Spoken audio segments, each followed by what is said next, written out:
Então, sejam todas e todos bem-vindas e bem-vindos. Vamos dar continuidade para o nosso curso de Políticas Culturais e Economia da Cultura. É uma ação do Circuito de Cultura Popular e Periférica, financiado pela Lei de Emergência Cultural Aldir Blanc, selecionado no edital do SEDAC 9 de 2020, em produções culturais e artísticas, e nós temos a parceria da Secretaria Municipal de Cultura e Relações Internacionais de São Leopoldo. A aula de hoje, então, é sobre cultura afro-brasileira, combate ao racismo e políticas afirmativas. Nós estamos com o Lindivaldo Júnior, que é historiador, com pós-graduação em políticas e gestão cultural, tem uma vasta experiência na área da cultura e políticas de promoção da igualdade racial, já foi gestor e assessor da Secretaria de Cultura de Recife, diretor da Fundação Cultural Palmares, do Ministério da Cultura, gerente de ações afirmativas da Secretaria de Políticas de Promoção da Igualdade Racial, e atua como produtor cultural e consultor de projetos de políticas culturais e políticas de promoção de igualdade. Então, Lindivaldo, eu passo a palavra para ti e já vou compartilhar a minha tela aqui para a gente começar.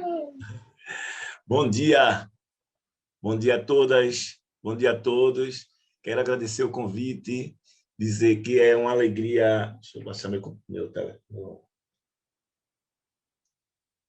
Que é uma alegria estar aqui com vocês. Então, aí eu me apresento. É sempre um prazer encontrar figuras como Rejane, tá, que eu vi por aí, Pedrão, né, um querido, e todo esse povo aí do Rio Grande do Sul, com uma experiência vasta nessa área. Então, peço licença aqui para falar com vocês, tá certo? Pode passar. A próxima, então, dizer a vocês que são, eu pensei 5 tópicos, vamos dizer assim, para a gente bater esse papo hoje aqui. O primeiro é racismo e resistência negra no Brasil. O outro, eu diria, cultura negra no Brasil e diversidade. Cultura e resistência negra no século XX. E construção de políticas para a cultura afro-brasileira. E depois a nova era, que é o século XXI. Então, vamos dividir assim, tentar cumprir o tempo para a gente ter um bom papo depois. Se vocês quiserem falar, conversar e, enfim, poder fazer alguma fala no processo, não tem problema. Pode passar aí. Então, eu coloquei logo essa imagem para a gente ter de cara uma ideia de que é possível falar de consciência negra, falar de cultura negra, mas a gente não pode esquecer um passado cruel e, ao mesmo tempo, a gente lembrar que, como diria Cabangueira Lunanga, né? Os negros não assistiram de braços cruzados a todo esse processo e criaram formas de resistência ao escravismo desde o primeiro momento. Então, a gente precisa ter isso em mente para a gente conversar sobre como se processa o racismo no Brasil, como ele se dá, né, para a gente atuar e compreender a cultura afro-brasileira. Passar. Bom, então, a gente queria falar de racismo e resistência negra, mas, em primeiro lugar, eu diria, infelizmente, a gente não pode falar de cultura afro-brasileira sem falar de racismo e ou também falar de combate ao racismo. Por isso que eu tinha colocado essa apresentação. Eu acho que a gente tem que fixar isso na nossa mente. Não dá para falar de cultura afro-brasileira sem falar de resistência. Então, pode tirar a apresentação um pouquinho. A gente volta aí. Então, é nesse sentido que a gente... eu diria o seguinte, nessa discussão de hoje, eu não queria falar de escravidão, mas falar de resistência à escravidão a partir da cultura, que é um sistema absurdo, obviamente, a gente já sabe, mas é sempre necessário fazer essa referência à estrutura de relações sociais e econômicas no Brasil, como o Brasil se estruturou, né? E esse debate sobre racismo, e, no caso, o racismo estrutural, que pautou muitas discussões e estudos acadêmicos, é um marco no século XXI. Mas é importante dizer que não começa no século XXI. Os movimentos importantes do pós-abolição, do início do século XX e do início do século, trouxeram o tema do racismo para a cena política. Essa é a diferença. Com o movimento negro, a gente foi um movimento negro como política, propriamente dito, um movimento cultural. Então, a gente precisa também entender que que aconteceu no século XX, quando o movimento traz para a cena política o tema do racismo, a gente não pode esquecer que os terreiros estão incluídos nessa cena, os terreiros de candomblé, os aspectos religiosos das tradições de matriz africana. Então, o racismo é um fenômeno que está arraigado na sociedade. Então, e afeta setores que a gente nem imagina que podia afetar, como é o setor cultural. Então, a gente se espanta muitas vezes nesse cotidiano da gente, que é um cotidiano da arte, do entretenimento, da diversão, das boas relações. A gente se espanta com a presença do racismo nesse cotidiano da cultura, mas se o racismo está estrutura as relações sociais, então ele vai estar presente também na cultura. E nesse constante negociação que as figuras, os artistas, os mestres, as mestras que fazem a cultura precisam fazer para sobreviver. Então, Silvio Almeida diz, até separei aqui um trechinho dele, que racismo é processo político. Porque o processo, ele diz assim, porque o processo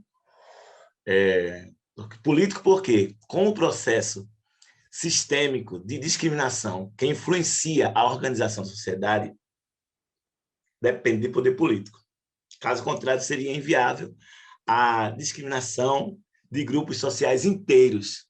Então, veja, como diria Silvana, nesse sentido, para a gente, o racismo tem peculiaridades históricas e se configura como um sistema de relações. E ele está completamente ligado ao lugar de poder. Então, essa reflexão de Silvio Almeida, para a gente, e é importante para vocês, que é um escritor do nosso tempo, né? Fruto de toda uma história de militância negra. Sempre eu mostro esse livrinho pequenininho dele, tem outras coisas de Silvio, mas ele vai dizer que as expressões negras, a discriminação das culturas afro-brasileiras, veja, ele serve para a gente compreender, inclusive, como é que isso se dá na cultura. Porque ele diz que o racismo se manifesta de forma circunstancial e em conexão com outras transformações, com as transformações sociais. Então, ele está no cotidiano, o racismo. Eu tenho uma amiga que diz, ele vai se adaptando. Então, tem o slide número 5 que eu botei aí, só para a gente ter fixar um pouco do que são esses pensadores do racismo do século 21, 20 e 21. Que importância tem pode passar, essas figuras para esse momento que a gente vive no Brasil e no mundo, para compreender como o racismo se processa. Se não conseguir, não tem problema. É normal, porque dia trancou um pouquinho, mas eu já estou indo. Eu sou capaz de te deixar doido com o meu vai e vem. Tem problema, para aí. 5, né? Eu quero dizer que eu queria um trecho de um livro de Almeida, que ele diz assim, botei aqui na minha tela para ver. Se é possível falar de racismo institucional, significa que a imposição de regras e padrões racistas por parte de instituições e de alguma maneira vinculada à ordem social que ela visa resguardar. Assim como a instituição tem sua atuação condicionada a uma estrutura social previamente existente, com todos os conflitos que lhes são inerentes, o racismo que essa instituição venha a expressar é também parte dessa mesma estrutura. As instituições são apenas a materialização de uma estrutura social ou de um modelo de socialização que tem o racismo como um dos seus importantes componentes orgânicos, ou seja, faz parte. Então, a gente, numa instituição, num grupo, mesmo no meio da cultura, a gente tem que cuidar, se prevenir. Porque não é só combater, mas você tem que anteceder, né? Se antecipar. Então, tem um 6 também aí, que eu queria já um pouco conversar sobre essa... para a gente conversar sobre cultura negra no Brasil. E aí botei isso aí para que a gente pudesse compreender que a gente pode até falar de cultura negra, mas a gente pode falar de culturas negras, se a gente quiser. Porque um nível de diversidade... construir essa frasezinha aqui, a diversidade que encontramos na cultura afro-brasileira estão relacionados com os territórios de origem dos povos que vieram da África, com as referências preservadas nas casas de matriz africana. E, sem sombra de dúvida, pelo movimento de sobrevivência social, pessoal, psicológica, econômica, criada pelos negros no Brasil. Então, esse conjunto de manifestações e esse conjunto de expressões negras que fazem, que a gente encontra no cotidiano, que está nas manifestações artísticas, que está na arte negra, é fruto de um contínuo civilizatório, do outro lado, preservado a partir das religiões de matriz africana, sobretudo, mas é parte de uma movimentação feita por essa população de escravos de sobrevivência pessoal, de sobrevivência psicológica. Como é que você vai reagir a um mundo estruturado, uma sociedade estruturada no racismo, que coloca você em situação de inferioridade o tempo todo e não coloca você, não possibilita você avanços, melhoria, qualidade de vida. Então, é a cultura que vai poder, de alguma forma, propiciar essa sobrevivência social e psicológica. E a gente precisa reconhecer a importância dos terreiros de candomblé nesse processo. Tira um pouquinho. Eu acho que eu vou te enlouquecer. Então, por quê? Porque eu fiz umas anotações aqui no meu computador e não queria deixar de cumprir isso. Então, a cultura afro-brasileira tem um papel fundamental na vida da população negra. E a gente tem momentos importantes da cultura afro-brasileira, no caso, no Brasil, como o carnaval. Mas a gente também não pode cair, né? Achar que a cultura negra ela vai se dar apenas no carnaval. Como eu falei, tem um cotidiano. O carnaval é um momento especialíssimo para a cultura negra no Brasil.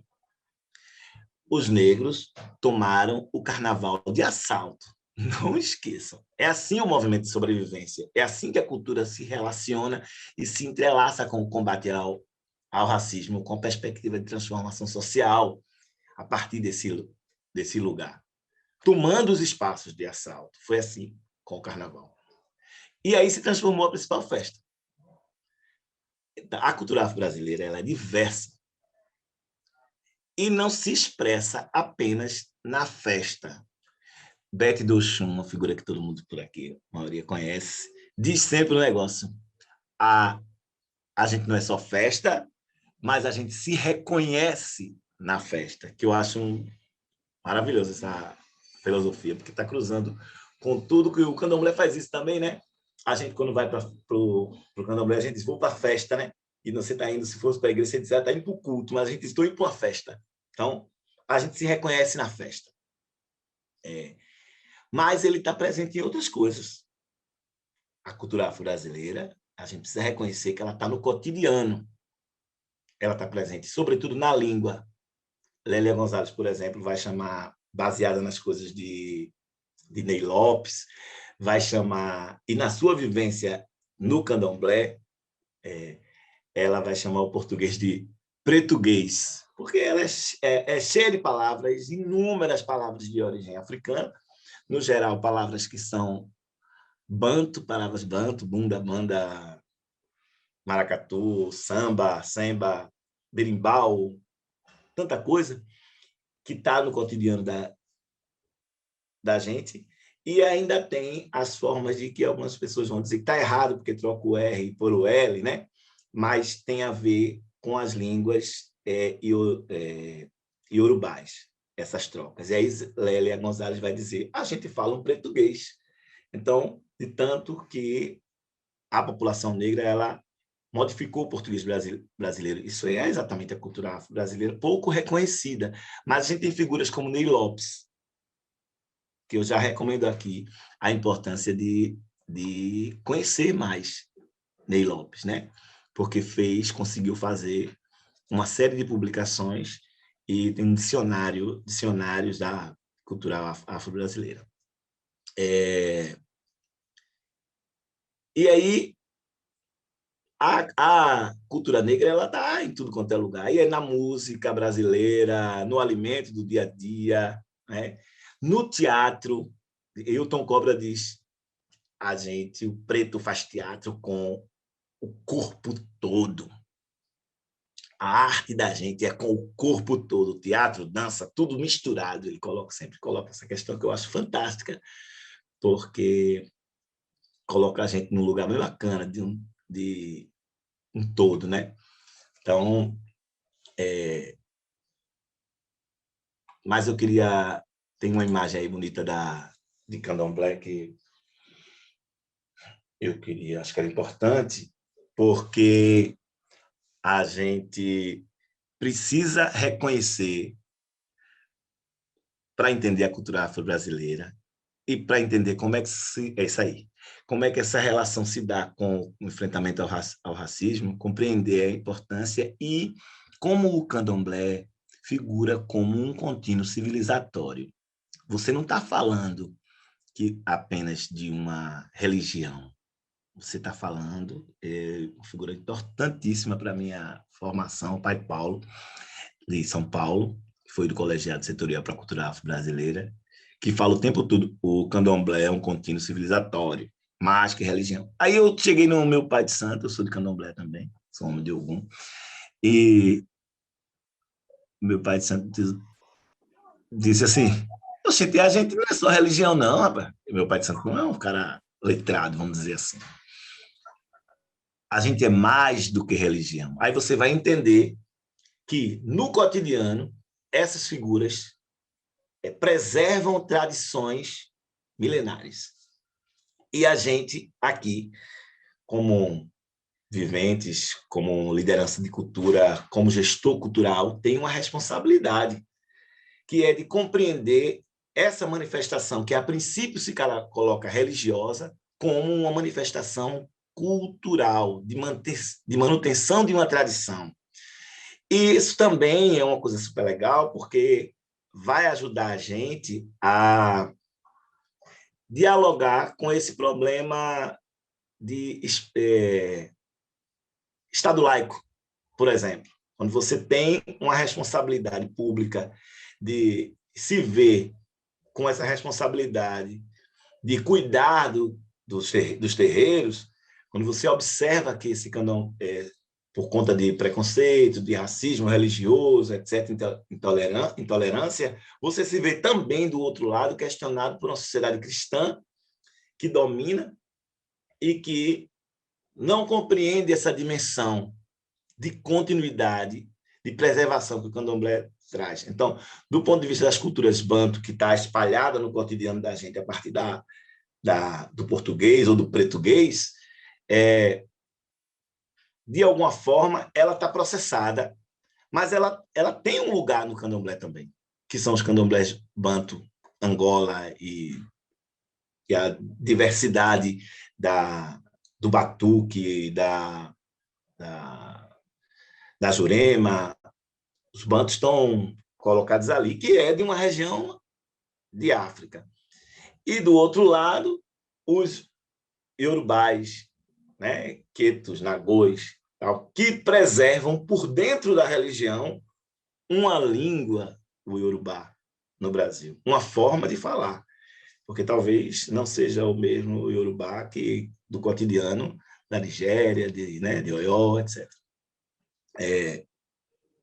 Mas a força dessas figuras e a luta implementada, por isso eu botei a foto, pois questão de botar Babadiba aí, porque eu gosto demais, sou admirador, eu acho que todo mundo tem que admirar essas figuras que são usadas e que se colocam.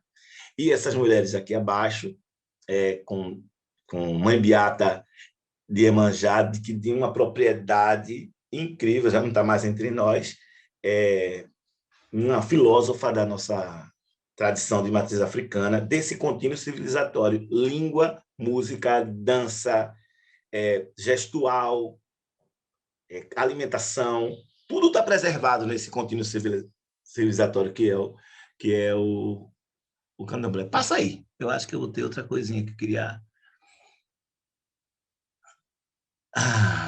Bom, queria entrar nessa questão aqui do século XX.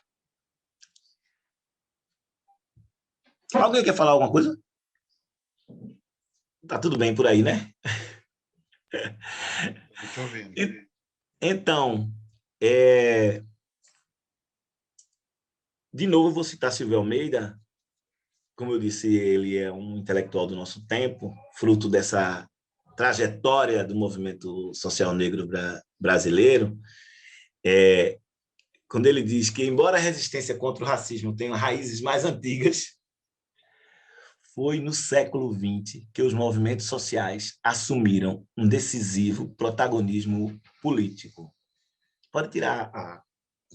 Então, eu queria dizer com isso que o século XX foi um século especial para a luta negra no Brasil. Obviamente, a gente não pode, louco, de desconsiderar a força e a história da população negra, o processo de luta contra a escravidão, os quilombos. Mas eu queria fazer esse recorte do século XX por uma questão da gente não se repetir e entrar mais, porque existem muitos estudos sobre os séculos, né? Os 3 séculos de escravidão. A gente sabe, a gente já tem essa compreensão, pelo menos eu entendi a base desse grupo que acompanha esse processo de formação aqui. Tem essa compreensão de que o racismo estrutura as relações, de que o trabalho escravo alicerçou, né? Deu suporte para a economia brasileira, que não tem nada que consiga reparar 3 séculos de escravidão, né? Mas, nesse século XX, é um século de respostas muito importantes. Então, é importante, é fundamental compreender o papel do movimento negro na implementação de um debate sobre racismo, seus contornos políticos no Brasil. Obviamente, sem esquecer as lutas históricas, como eu falei, mas fazendo esse recorte da força do movimento político negro, do movimento negro político, que teve a capacidade de se configurar como um movimento de intervenção, um movimento de intervenção no pensamento negro, no pensamento brasileiro, negro só não. E aí, Nilma Lino traz umas coisas interessantes para dizer que o movimento ressignifica o conceito de raça. Vocês sabem, Nilma, professora universitária de Minas Gerais, que chegou a ser ministra do governo Dilma, e ela tem uma publicação um movimento que chama Movimento Negro Educador. Ela traz ela diz muito textualmente que o movimento negro traz a questão racial para a cena política e chama de movimento negro educador, um dos textos dela. Ela diz o seguinte,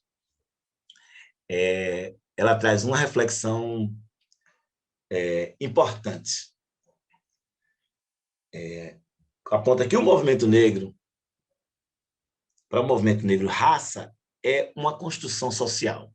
Define o lugar de inferiorização e subalternidade da população negra. Então, ela diz exatamente, ao potencializar a raça, é a fala de Nilma.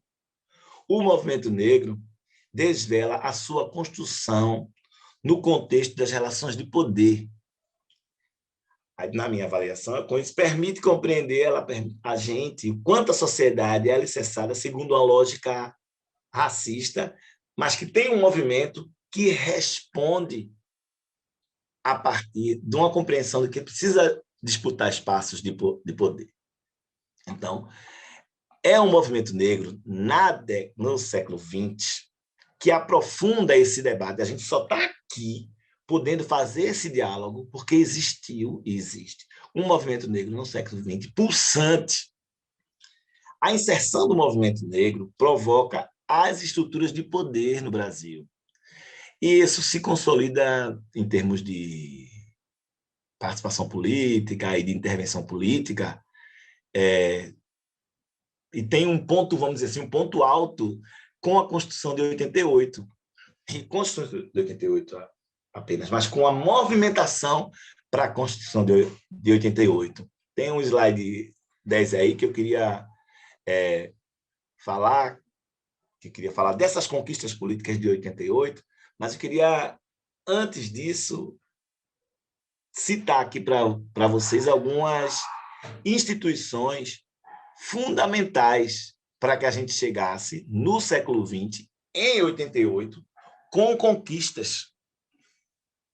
Então, eu não poderia jamais, aqui seria leviano talvez, esquecer e fazendo também a ponte entre esse movimento político, vamos dizer assim, de Nilma Lino Gomes, e efetivamente nosso, com essa movimentação e articulação cultural feita pelo movimento negro brasileiro, que ainda nem poderíamos chamar naquele momento de movimento negro, mas a gente reconhece hoje, fez no começo do século passado, logo após a abolição, logo na Primeira República e Segunda.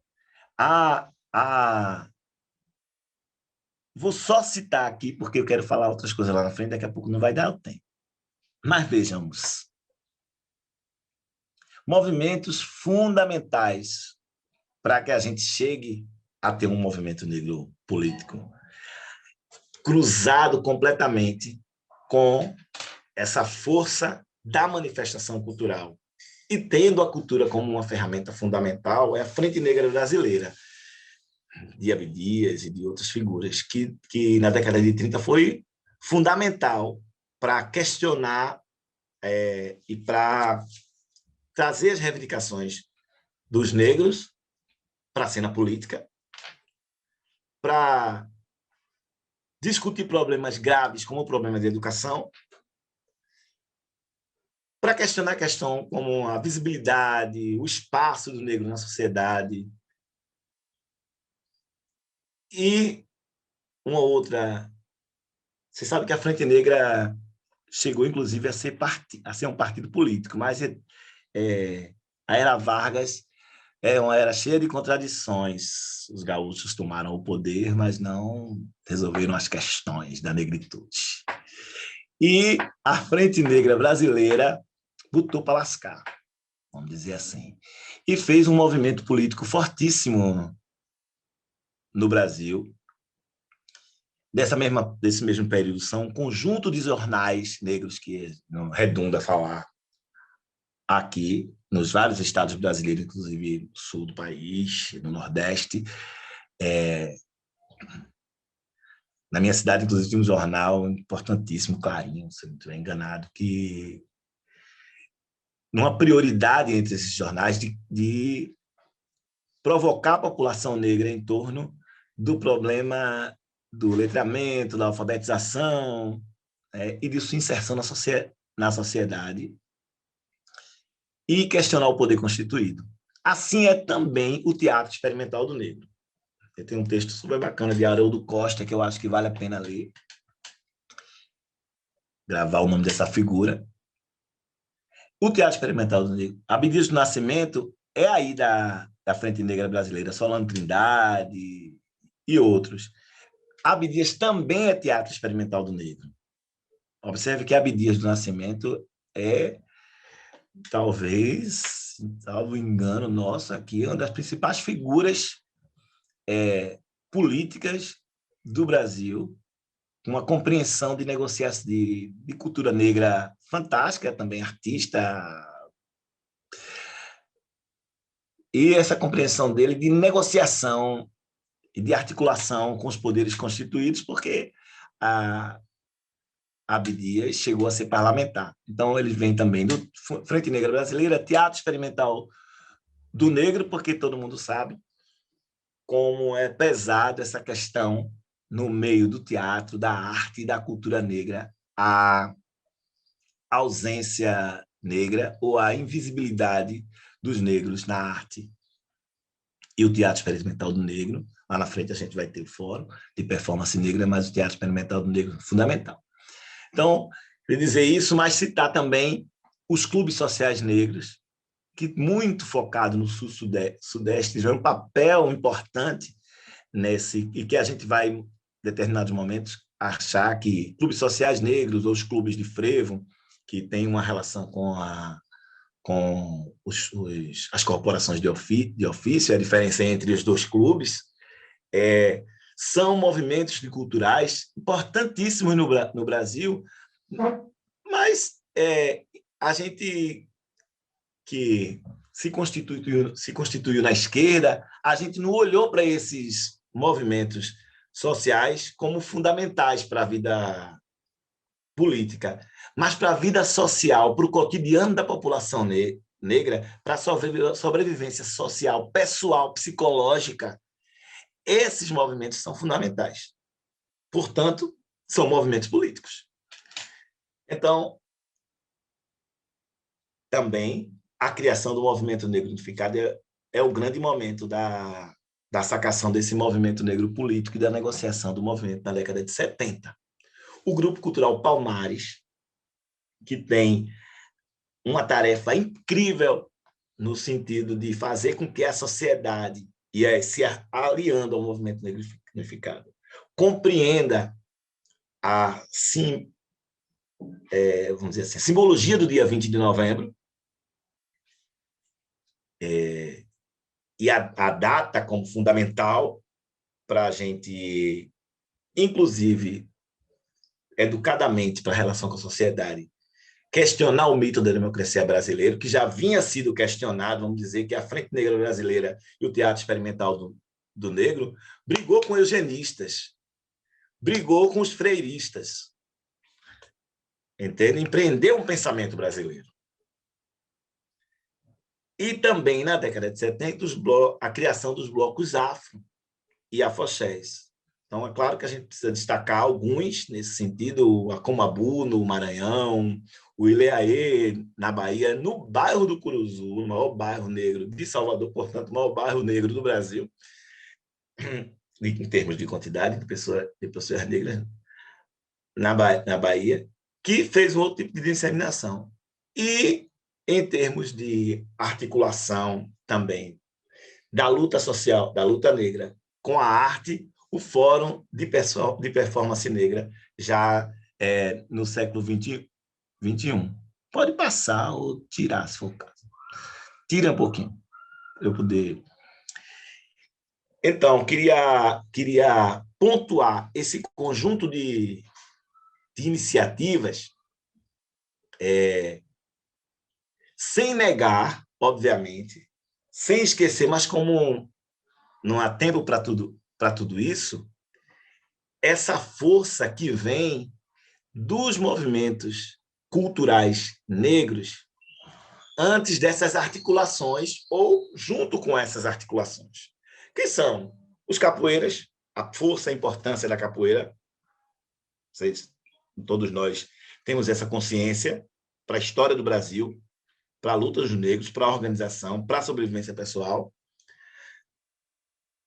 Os maracatus, o jongo, o coco e suas variações, a ciranda, a congada, o frevo e suas variações, o samba e sua diversidade incrível. Então, ou também não poderíamos, nós aqui, pensando nessas articulações, como Frente Negra, Fórum de Performance, etc., e Movimento Negro,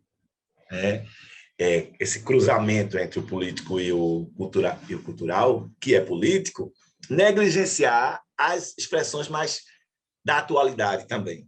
Funk, o hip-hop, tem noção do significado do hip-hop para a organização, a articulação da juventude, hoje não só mais a juventude, mas de disseminação de um movimento de negritude?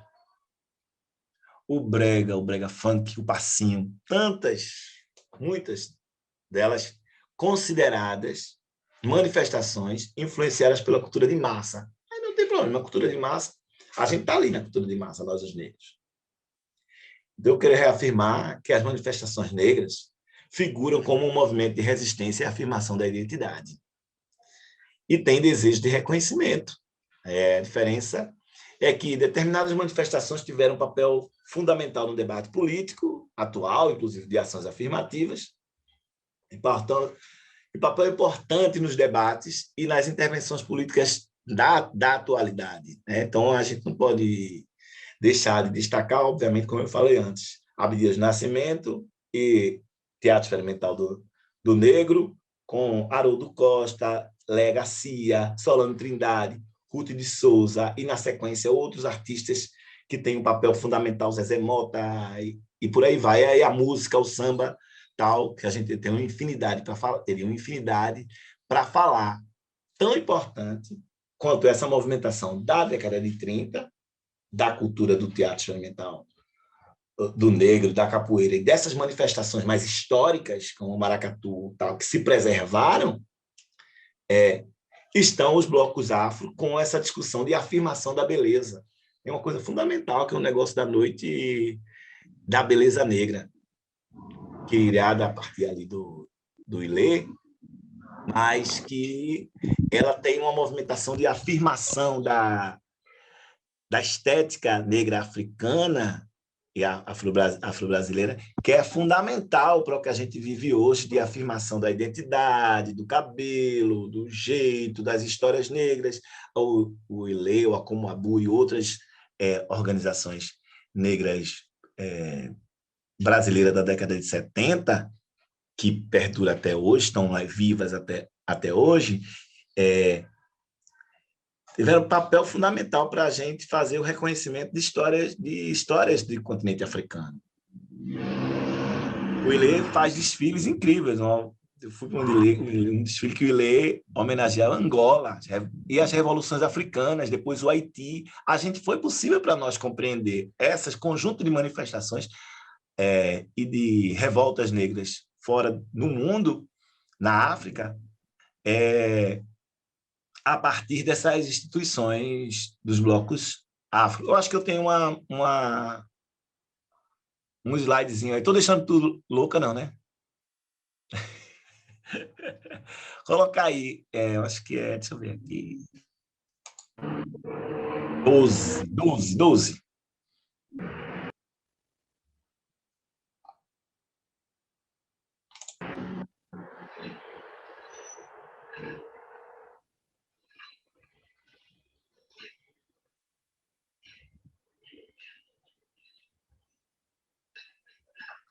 Olha aí, eu queria só que vocês pudessem, dando uma olhada comigo aqui, nessa letra,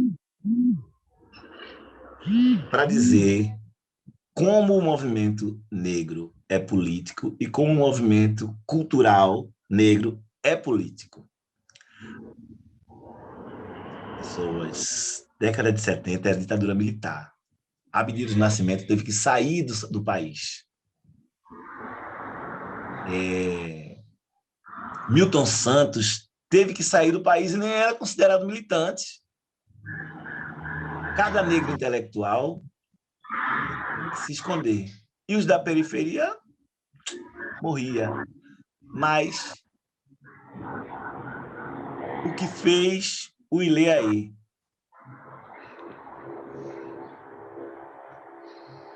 Ileaê.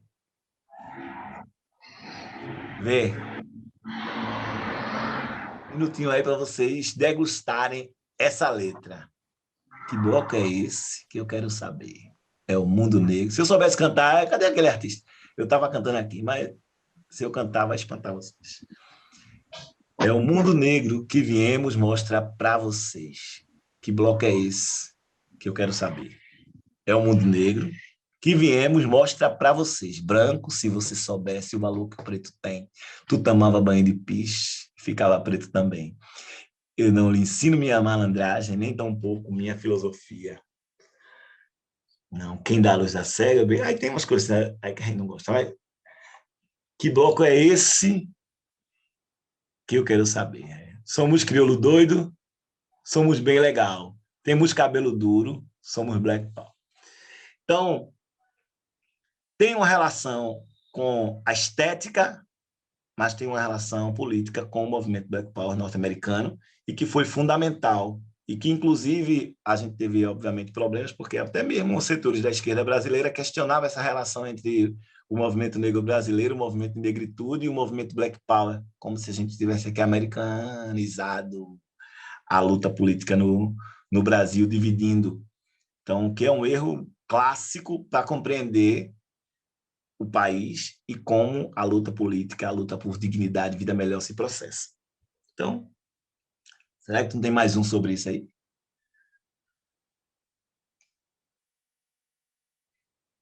Pode passar.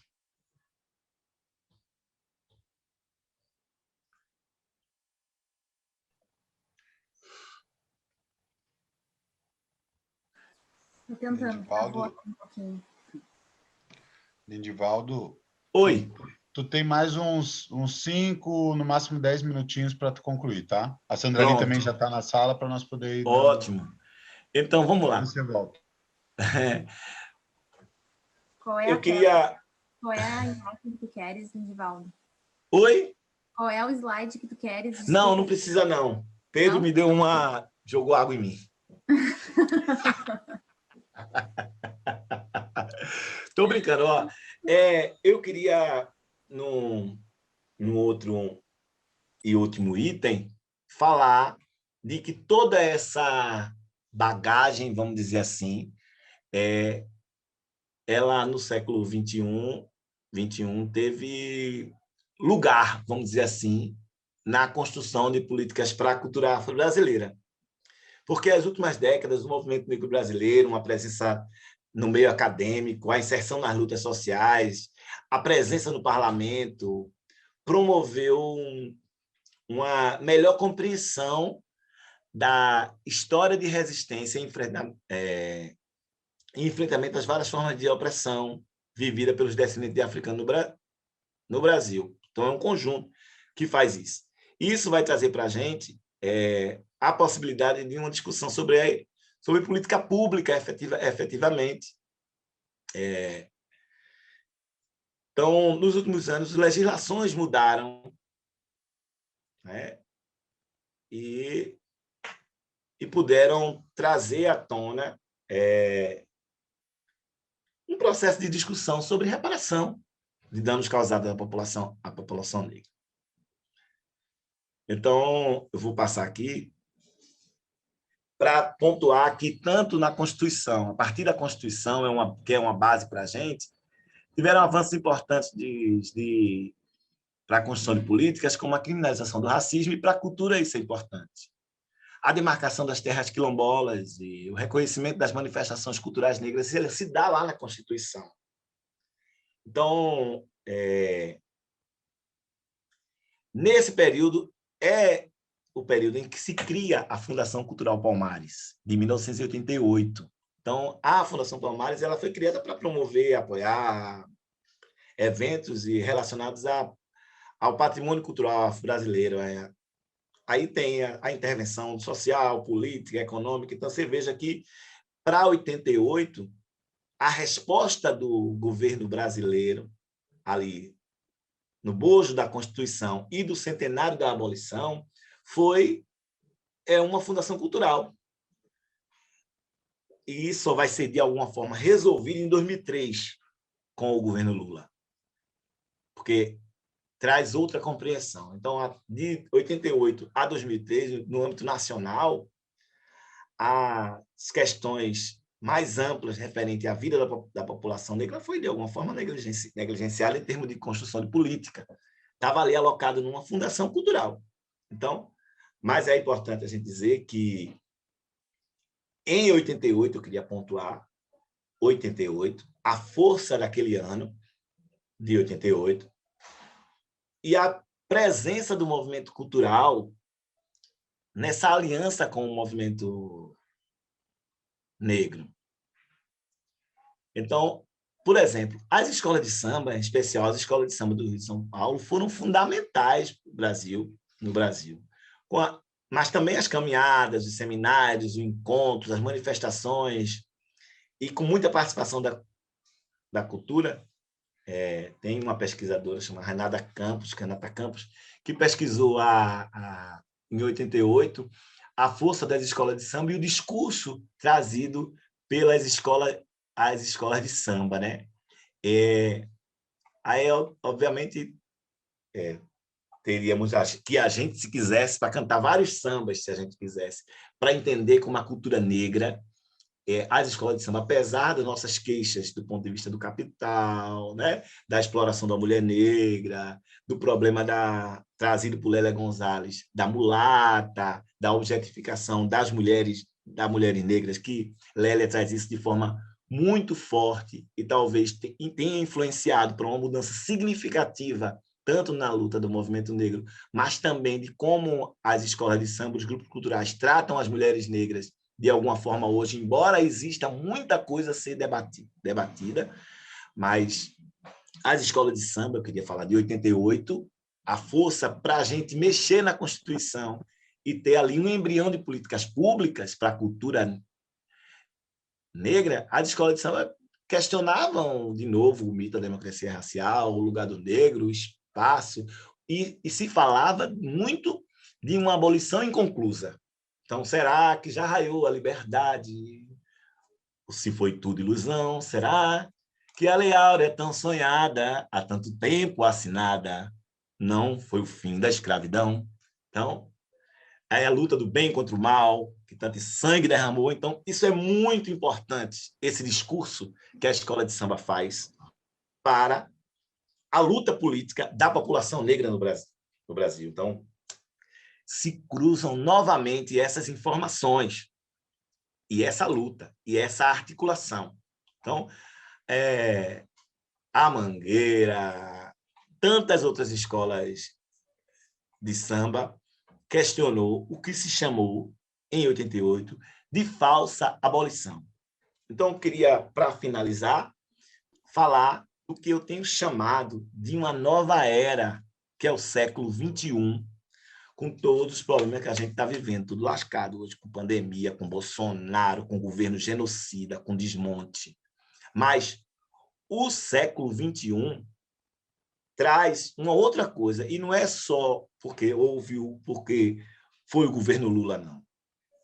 Foi a movimentação dos movimentos sociais negros, foram o conjunto de prefeituras, de governos estaduais e municipais com partidos de esquerda, em especial com o Partido dos Trabalhadores, que empreenderam esse debate, que já tinham essa aliança com o movimento negro e que foram tecendo ali políticas. Mas, em 2001, o Brasil participou com muita dignidade da Conferência de Durban, que foi a conferência contra o racismo que aconteceu na África do Sul. Né? Então, o país, com a pressão do movimento negro, se associou a um debate de um novo conceito que eu comecei a falar por ele, que é o conceito de racismo institucional. E o Estado brasileiro, através de FHC ali, e de uma comissão criada acerca do acompanhamento desse processo da delegação de Durban, o governo brasileiro passou essa vergonha, mas reconheceu publicamente e pediu perdão. Não sei se vocês lembram, FHC vai ali fazer esse charme dele e, ao mesmo tempo que faz, em 2002, ele constitui um programa nacional de ações afirmativas voltadas para afrodescendentes, mulheres, pessoas com... Aí bota todo mundo no mesmo bojo, mas tem em 2002. E, efetivamente, em 2003, a gente entra uma nova era. A gente entra por quê? Porque com o Lula no poder, e não estou nem fazendo campanha aqui ainda, mas logo a primeira é significativo demais. A primeira lei assinada pelo presidente, publicamente, que eu saiba, é uma lei 10.639, que é um debate histórico do ensino de cultura afro-brasileira nas escolas, que desde a Frente Negra Brasileira, que esse debate está posto no Brasil. Então, tardiamente, obviamente, e essa lei, obviamente, por conta do racismo brasileiro, é uma das com mais dificuldade de ser implementadas. E ela é toda completinha, mudou a LDB, interfere direto na educação. Depois teve um complemento para incluir as culturas indígenas, mas aquilo ali é uma luz para que a gente entenda esse momento. Então, eu queria dizer que, além disso, essa nova era do governo trouxe as políticas culturais, trouxe reconhecimento do MIN, que eu fiz um trabalho num período e eu dialoguei muito com uma galera no Colegiado Nacional Setorial para a Cultura Afro-Brasileira. E tem um depoimento que eu colhi de uma elorixá que ela conta que foi para uma reunião no MINC e chegou Gilberto Gil no MINC regional. Ela ficou louca. Como, gente, Gilberto Gil? Ela disse, gente, esse negócio mudou mesmo. E outra coisa, elas disseram, a gente naquele dia soube o que era MINC. Quer dizer, essa população negra, e Alorixá, Babalorixá, gente que preserva tradições culturais, entendeu a existência do MINC na regional, ali, de Margarete. Foi uma dessas figuras do Margarete aqui do Rio Grande do Sul, que é da representação do MINC do Sul, uma figura extraordinária, queria só saudar a Margarete. E que teve aquele papel, essas figuras dos MINCs regionais, o papel de popularizar o MINC. Na sequência, um novo papel da Fundação Cultural Palmares, como uma instituição que ela vai se configurar como uma instituição de cultura, que antes vocês viram, que ela estava cheia de tarefas. E, na sequência, o Plano Nacional de Cultura, o Sistema Nacional de Cultura, e dentre esses planos e os planos setoriais de cultura, dentre os planos, são planos importantes para a cultura afro-brasileira. Eu diria, o plano setorial de patrimônio, que eu acho que, mesmo com o governo Bolsonaro desmonte do MIN, que a gente que faz política cultural tem a tarefa de ali olhar esses planos para nossas ações, né, poderem estar ali balizadas de alguma forma com subsídios que foram construídos coletivamente.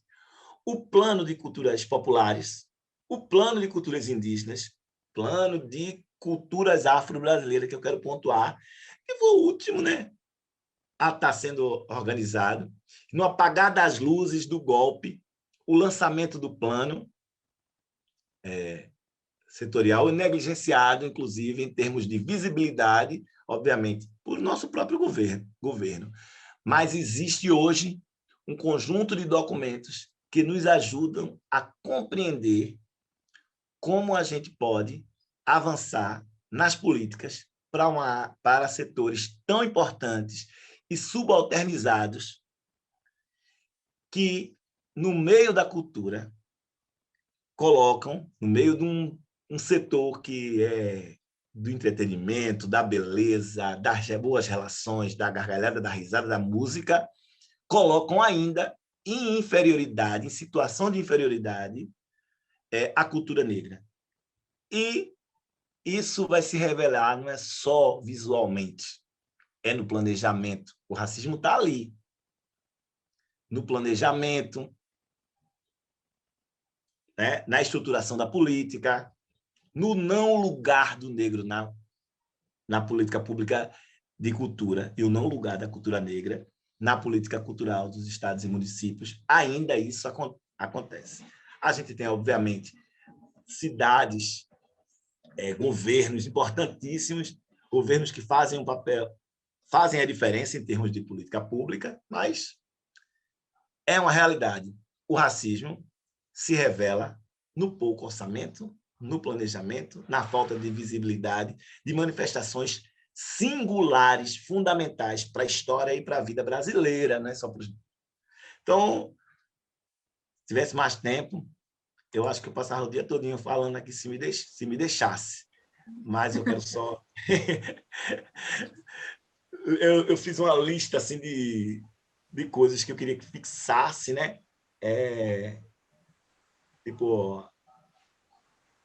E terminar aí com essas fotos do slide 17, o slide número 17. E a gente pode colocar aí.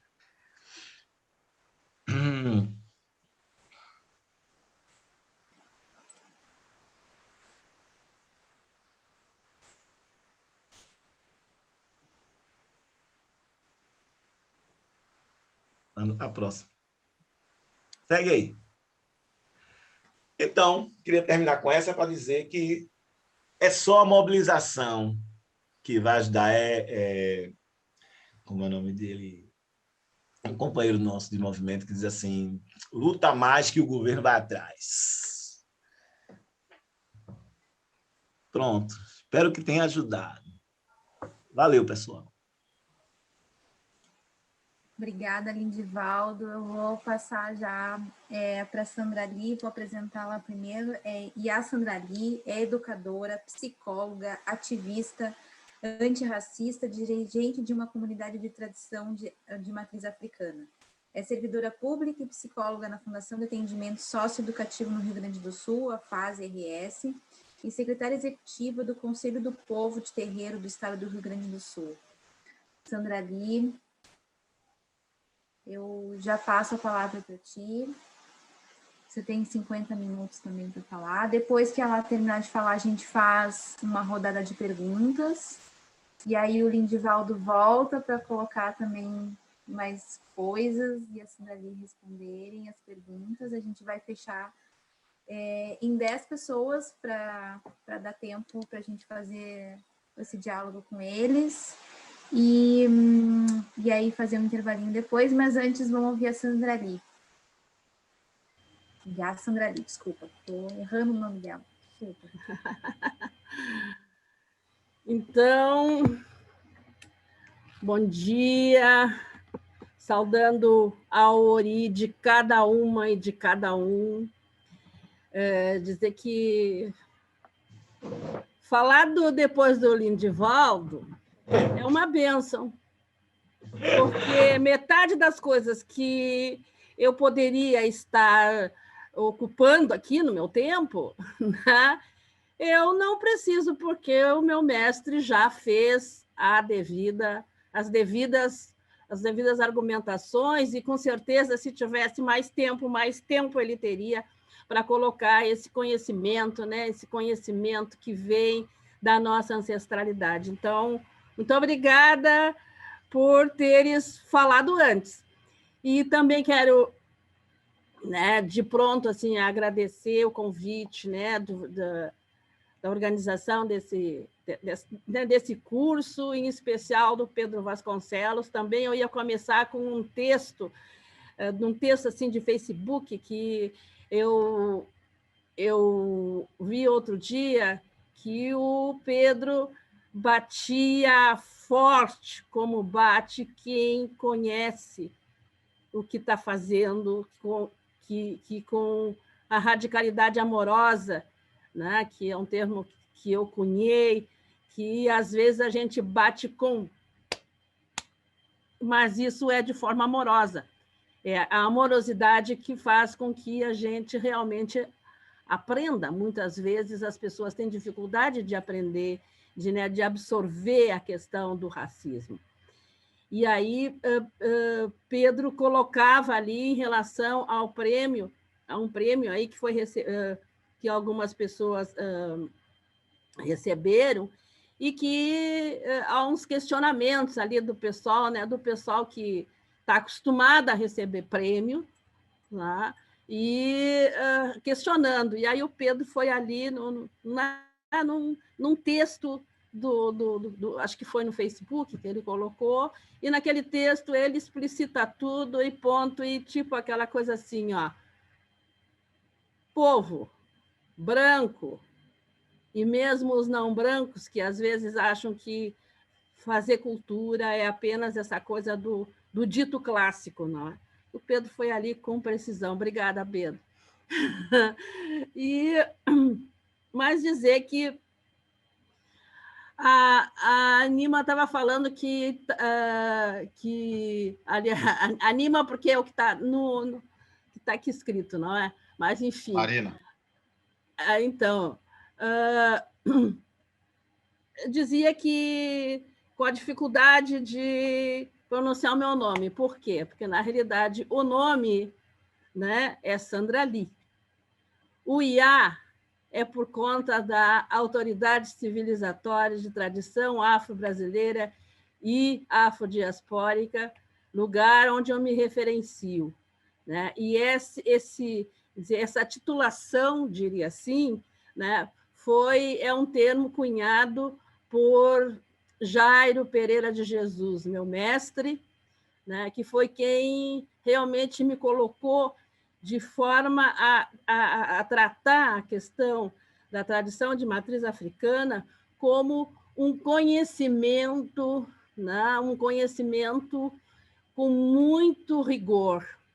E esse rigor se dá através da oralidade. A oralidade que faz com que, quando nós falemos, e Lindivaldo aplicou isso várias vezes aqui, tu faz referência de onde vem, e onde está esse conhecimento. Né? Tu faz referência, e nós, da tradição de matriz africana, por nosso conhecimento, né, ter esse princípio da oralidade, ele se dá com muito rigor. Né? Todas as falas todas as coisas que eu trouxe aqui são falas do meu conhecimento ancestral. Outras antes de mim pensaram sobre isso, outras antes de mim construíram esse pensamento. Então, se hoje eu tenho, né, essa facilidade, diria assim, de transformar esse conhecimento em algo que eu escrevo, né, certamente eu devo esse reconhecimento, né, aos meus mais velhos.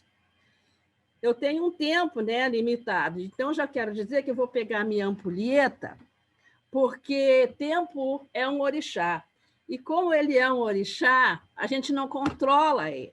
Então, eu preciso, né, controlar o tempo com algo bem concreto, porque o relógio é analógico, né? Então, ele não vai fazer com que eu pare de falar na hora que tiver que falar. Então, a ampulheta me ajuda. né? Porque ela tem 5 minutos, então eu vou virando ela aqui a cada 5 minutos, então são 50 minutos que eu tenho, né? Já falei 5, então eu tenho mais que virar esse negócio aqui mais umas 40 vezes. Então, gente, eu sou Iá Sandrali, o Iá é de Ialorixá, Iá Sandrali, sou filha de Eli de Campos Bueno, de Eli Souza de Campos, mãe da Winnie Bueno e da Iana Bueno, vó da Virgínia, de Campos Bueno Gregol. E aí eu faço a referência ao sobrenome, porque sobrenome é algo que traz também na minha tradição, ou seja, sou bisneta de uma mulher que exigiu, uma mulher ventre livre, que exigiu o casamento com o senhorzinho, filho do senhorzinho, já que ele se apaixonou por ela, porque ela não queria que seus filhos fossem restolhos de senzala, assim ela dizia. E o fato dela ter ousado a exigir o casamento fez com que esses dois, com esse casal, se afastasse do local onde moravam e foram viver numa colônia alemã, porque a família, então, a família tradicional, não aceitou esse casamento, embora ela tenha sido criada dentro da família, né? Tipo, é minha filha, né? É nossa filha, faz parte da família. E retirou, proibiu deles usarem o sobrenome da família. E aí eles criaram um sobrenome para eles. Então, isso é algo que, para mim, tem uma importância, né? Fazer a referência sempre ao sobrenome tem uma importância bastante significativa, porque me reporta a essa história que eu só fiquei sabendo muito tempo depois, quando comecei a insistir com a minha avó, de realmente qual era a história dela, né? E ela tinha dificuldades de contar sobre a sua história, por causa dessas coisas. Enfim, né? Estou contando isso que é para ver como toda criança que nasce negra nesse país, ela já nasce com a marca do racismo. Porque para nós, né, falar de antepassados sempre tem muita dor. Dor que nós conseguimos, né, resistir, e não me venham com a história de que somos resilientes. Nós não somos resilientes, nós somos resistentes. Porque resiliência é uma habilidade, uma capacidade que vem, um termo que vem da química, mas que vai definir que um corpo que sofre uma pressão durante um determinado tempo, ele tem a habilidade e a capacidade de retornar ao que ele era antes. Nós não somos resilientes, porque a pressão ela existe desde sempre, desde que nascemos, desde que o primeiro negro e a primeira negra pisaram nesse país.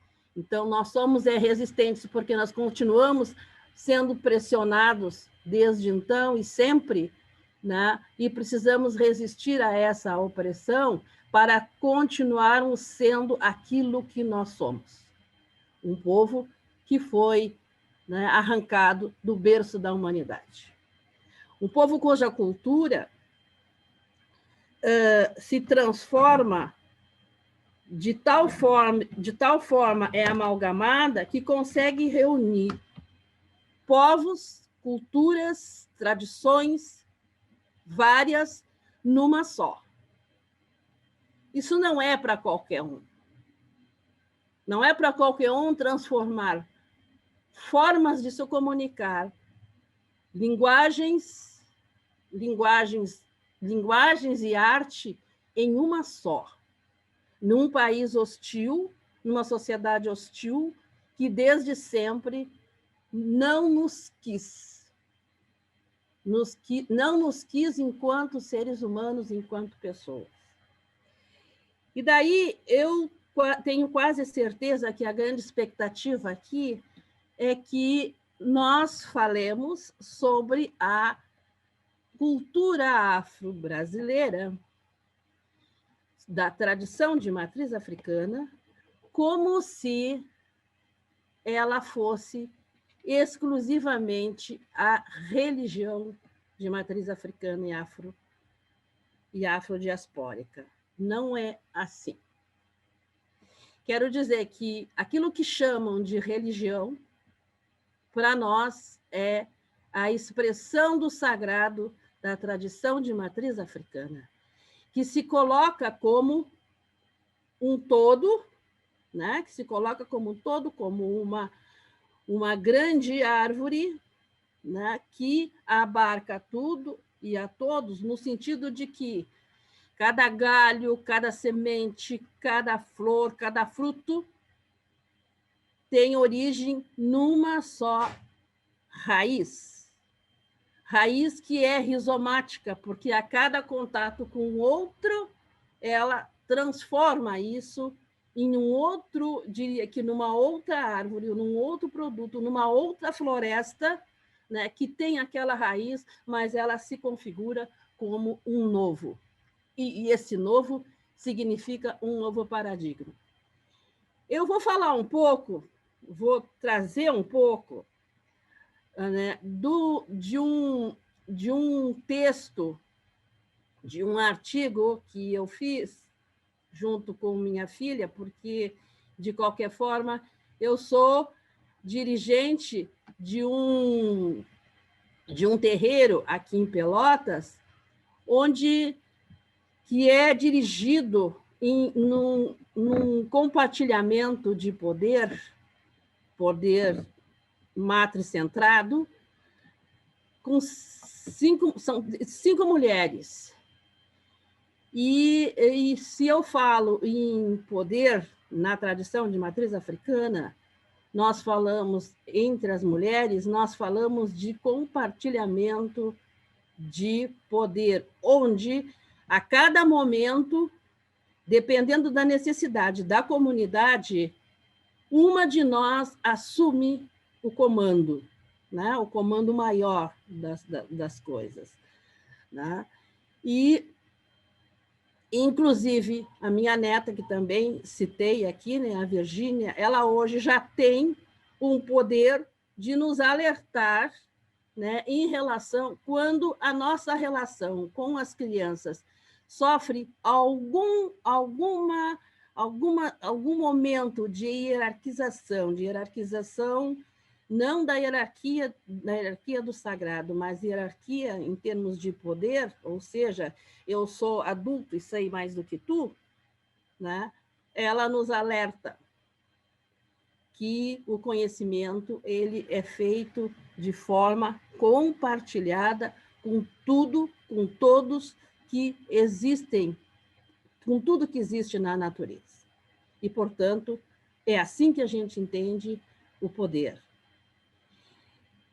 Então, eu vou começar dizendo que, de acordo com o lugar por onde eu me referencio, enquanto mulher negra, que tem o saber iniciático na filosofia tradicional afro-brasileira, e aqui já faço o meu reconhecimento ao professor doutor José Antônio dos Anjos, que traz que a filosofia tradicional afro-brasileira ela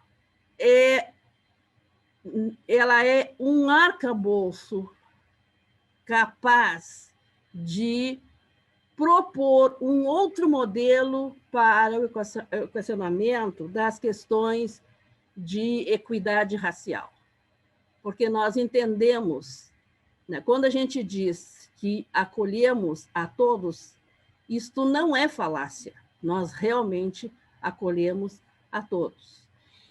Então, me referencio no Batuque do Rio Grande do Sul, nação cabinda. Para nós, nação é uma expressão que se utiliza para designar determinada linha do culto, né?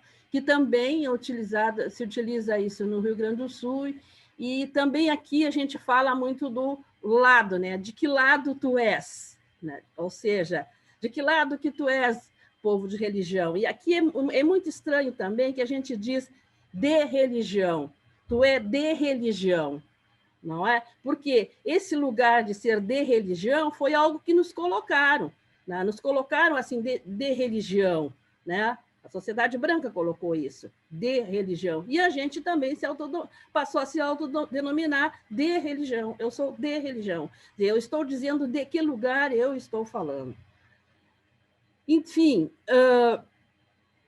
vocês, apesar de eu ter dito, né, do tempo, mas vocês me configuram aí daqui a pouco, né? Então, essa forma, ela se configura numa multiplicidade de elaborações, de estratégias, de sobrevivência, conectadas de uma forma rizomática, que era aquilo que a gente falava, né? Ou seja, a cada espaço, a cada momento, tu cria uma nova, né, um novo paradigma, mantendo a tradição.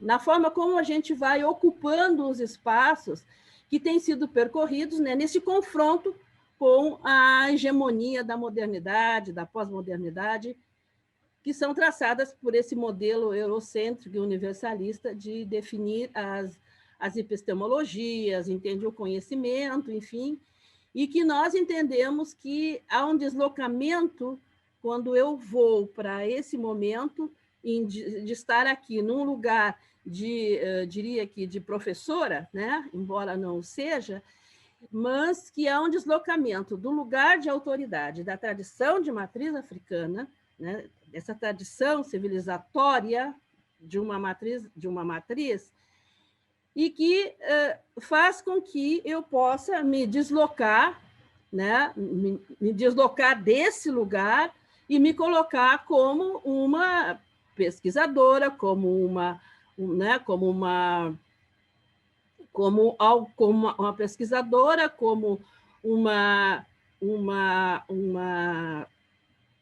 inclusive como uma filósofa, né? Que é o que tem me definido, né? Porque aí nós estamos afirmando um método de interdependência entre razão e emoção, entre sentir, perceber, pensar e agir.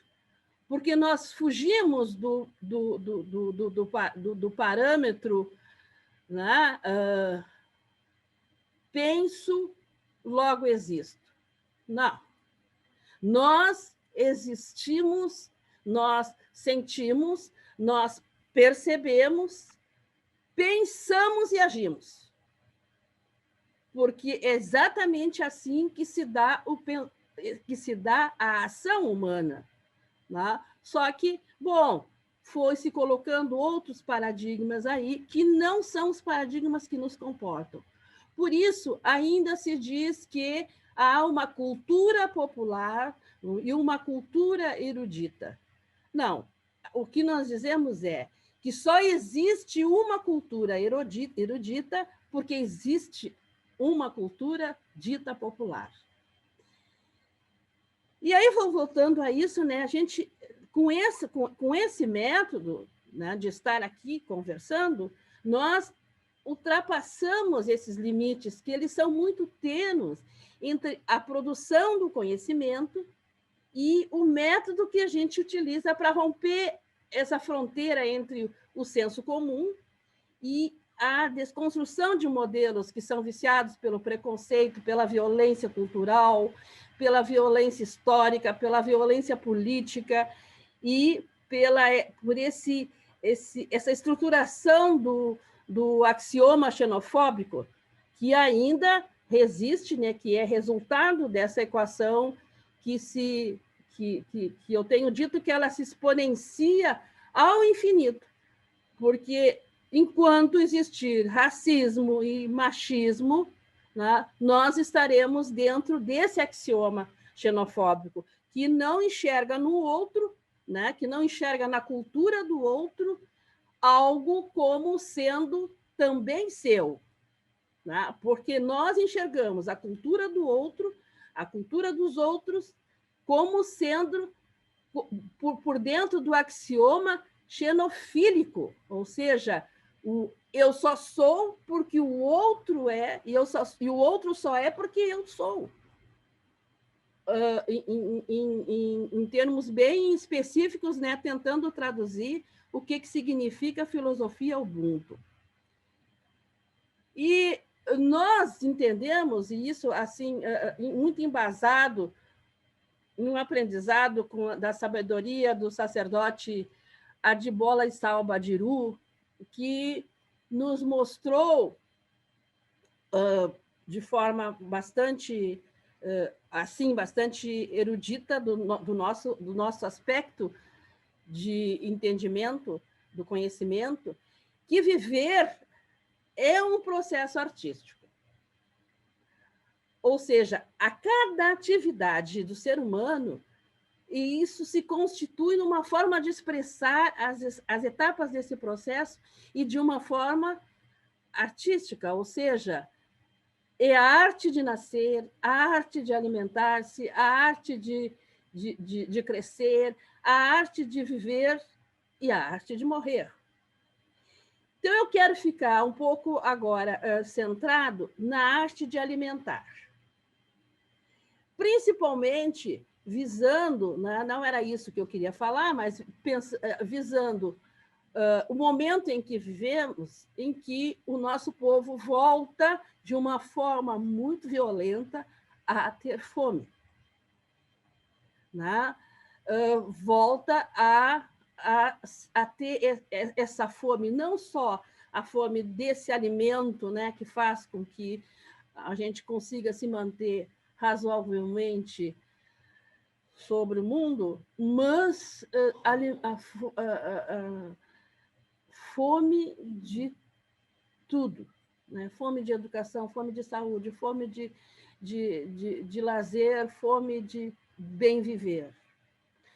Enfim, então, na nossa concepção, a arte de alimentar-se, ela configura-se no movimento de aquisição da matéria, né, para crescer.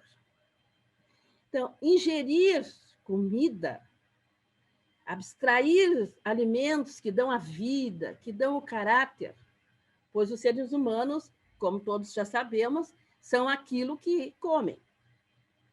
Então, se tu come, sobrevive de lixo, não é? Do lixo, daquilo que os outros não querem mais, daquilo que os outros colocam fora, vai significar que você vai se sentir como o quê?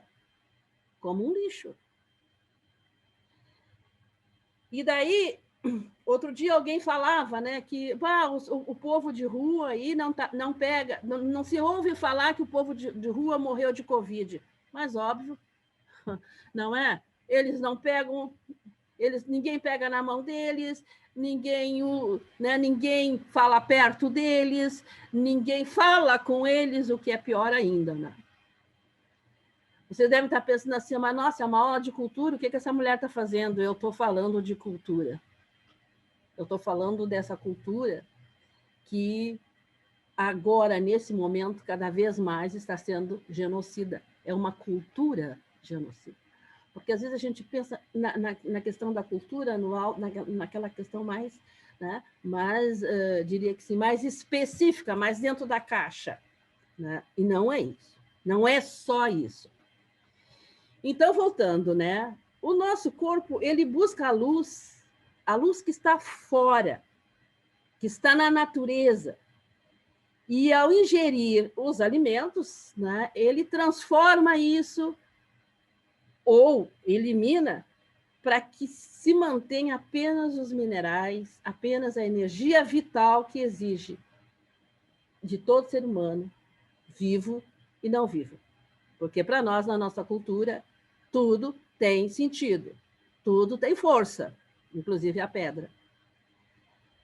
Então, isso significa o equilíbrio entre os elementos que fazem o ser humano ser aquilo que ele é, ser aquilo que ele tem de cultura, e isso interseccionado com o sagrado de todos os movimentos sobre a face da Terra, que isso nos faz semelhantes à natureza. Se vocês observarem, por exemplo, um pé da couve-flor. A couve-flor tem a semelhança ao quê? Meu pensamento vai lá e se concretiza.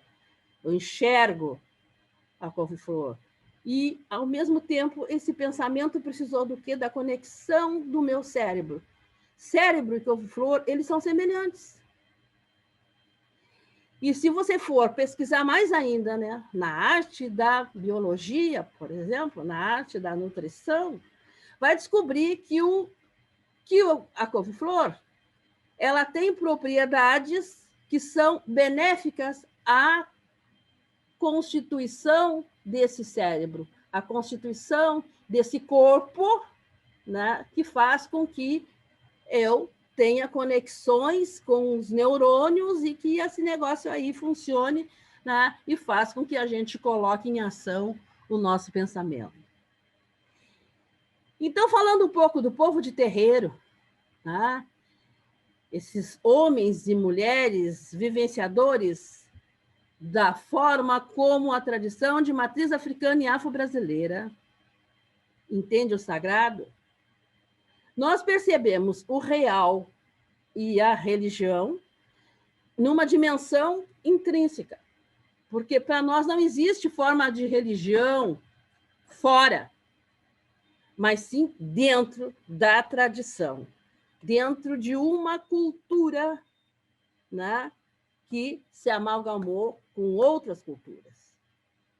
E tudo isso apoiado pelo que a natureza tem de referência real, realística, com um complexo movimento de tudo que existe no mundo.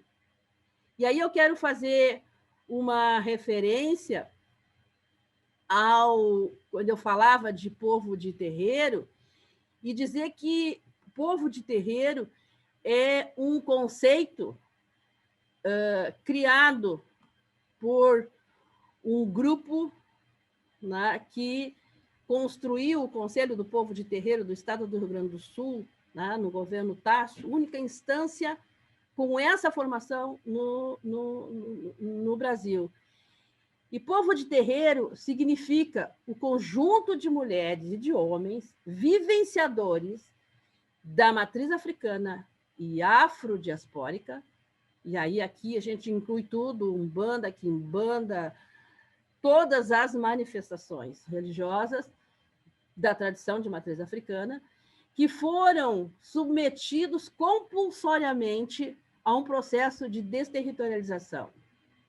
E que teve como desenraizamento material, simbólico, civilizatoriamente falando, de várias partes do continente africano, cuja visão de mundo não maniqueísta ou dicotomizada, por conta do rigor teórico da oralidade, ressignificaram na dispersão pelas Américas sua cosmovisão de forma amalgamada, devido aos elementos culturais invariantes, onde operaram, portanto, um ativo eu nunca consigo dizer essa palavra, geotopograficamente sobre fundamentos da xenofilia, em que se consubstanciou toda uma dinâmica intercultural e transcultural, e que assim o é em todo o Brasil. Decreto 51.587, de 18 de junho de 2014. Essa definição foi cunhada durante um ano, nós trabalhamos em cima dela, e ela foi cunhada por Jairo Pereira de Jesus, com essa complexidade toda dentro da simplicidade que é explicar o que realmente nós somos. Este movimento entre o ato de nascer e o ato de morrer, porque, como você sabe, os nossos mortos não morrem.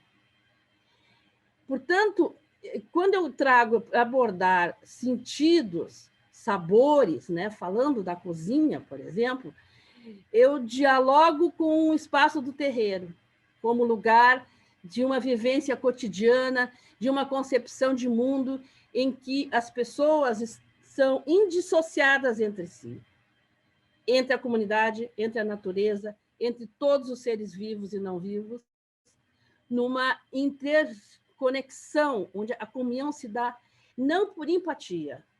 Aliás, eu não acredito nesse conceito de empatia, né? Mas também é isso, né? A verdade é algo que foi jogada sobre o mundo, né? E quando ela foi jogada, ela se espatifou e todo mundo, cada um pegou um pedaço da verdade e chegou a dizer, eis a verdade, ó, que eu tenho, né? Portanto, esse também é o meu pedaço de verdade, né? Enfim, então, entendo que, por exemplo, a empatia é um conceito ocidental vertical, em que você diz que se coloca no lugar do outro, de cima para baixo. Porque te colocar no lugar de outro, de baixo para cima, aí quero ver, né? Então, para nós falamos, eu falo, né, em radicalidade amorosa, que é entender o outro como ele é, a partir do que ele é, né?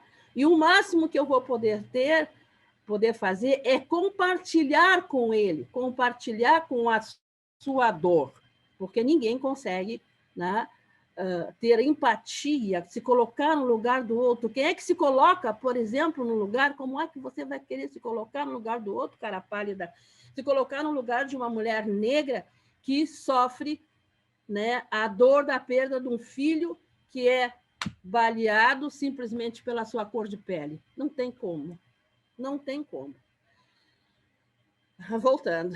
Mas, enfim.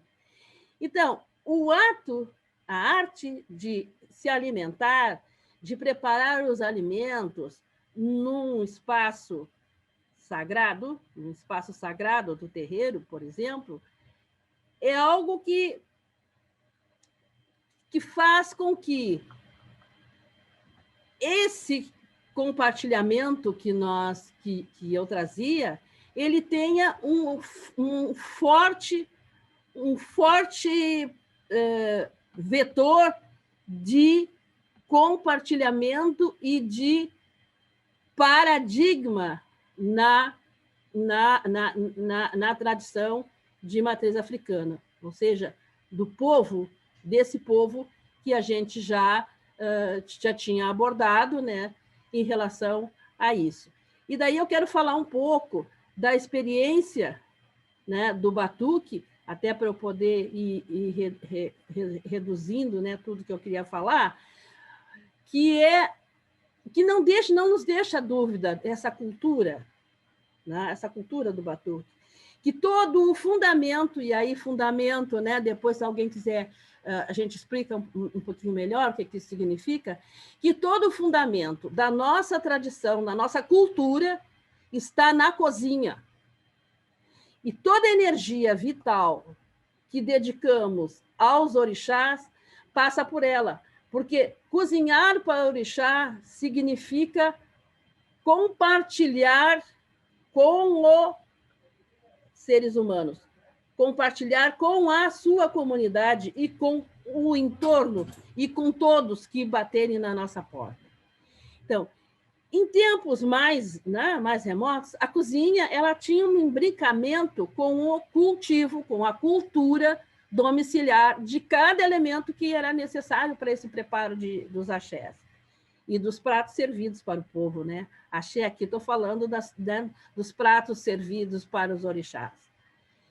Mas o capitalismo faz com que essas relações de consumo cada vez mais apuradas para nós, os tempos pós-modernos reduziram essa ligação.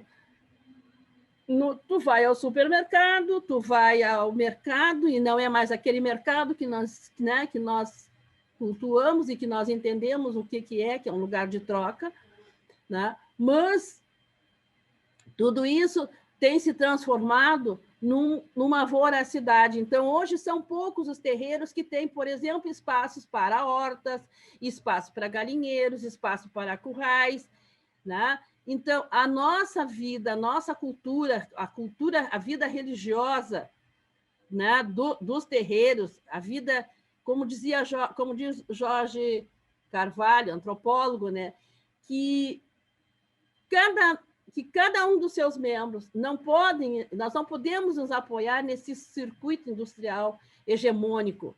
Para nós, hegemonia é um negócio que também, né, é mais um termo aí da cultura branca que não nos comporta, porque nós passamos, passar por supermercado, por empresas de maior porte, esses bens materiais que são produzidos, distribuídos e controlados pelo grande capital, eles não atendem às necessidades rituais dos terreiros.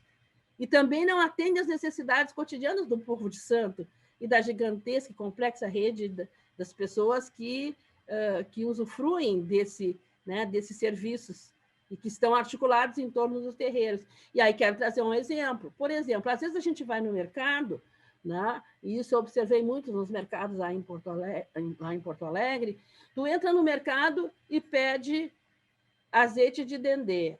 Aí tu recebe um vidro que tu vê que é uma borra de dendê. Não é? Para não dizer outra palavra, tá? Para não trocar o B pelo P. De dendê. Ou seja, o dendê, que é alimento sagrado, que é o mesmo alimento, é o mesmo dendê que eu vou pôr lá no amalado no meu Xangô, né? É o mesmo que eu vou comer também. Então, às vezes, ele está escrito ali, ó, uso exclusivo religioso. Estão me entendendo? Então, a vara de marmelo, por exemplo, ela não é mais vara de marmelo, ela é uma vara de, sei lá, de qualquer vara de peixe, de qualquer coisa, de pessegueiro, de qualquer outra coisa, menos vara de marmelo. E aí nos dizem o quê? O marmelo está raro. Por que o marmelo está ficando raro? Que se entender, né? E nós temos um significado de por que é a vara de marmelo. Tem uma tradição atrás disso. Tecido. Tu vai lá, pedir... buscar o Amorim e te oferecem TNT. Já está dizendo, né? Tecido, não tecido. Que não vai ter o mesmo efeito. E, além de tudo, polui a natureza. Por quê? Porque esse tecido não se decompõe, como o Amorim se decompõe. Mas vamos lá, estamos falando de cultura. Então, nós sofremos com essa lógica da homogeneidade. Porque aí diziam o quê? Não, mas é possível, não é?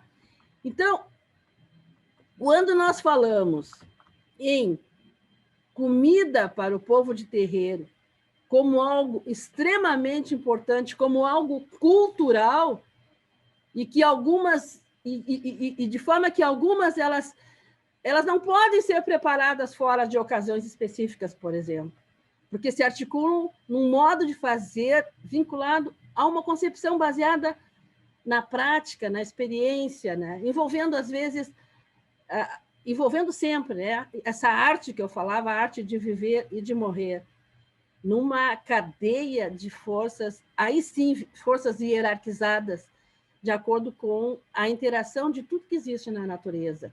E eu volto a afirmar isso, né? Porque normalmente às vezes as pessoas dizem o quê? Esses batuqueiros que poluem, esses batuqueiros que jogam a galinha morta no cruzeiro, esses batuqueiros que jogam lixo no cruzeiro, esses batuqueiros que jogam isso, que jogam aquilo. Tá. E aí não há nenhuma reclamação em relação, por exemplo, ao uso de plástico, não é? Que está transformando os nossos mares nisso que a gente está vendo assim, um grande lixo.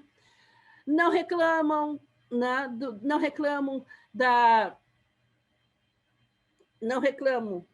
do arroz lavadinho, limpinho, né? Que de nutrição, de nutriente não tem nada, e é por isso que ele está tão caro.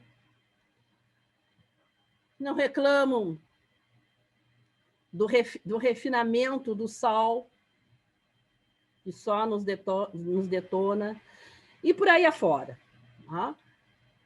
Por quê? Porque pensam apenas no lucro, apenas na exportação do que é melhor e fica o que é pior para nós.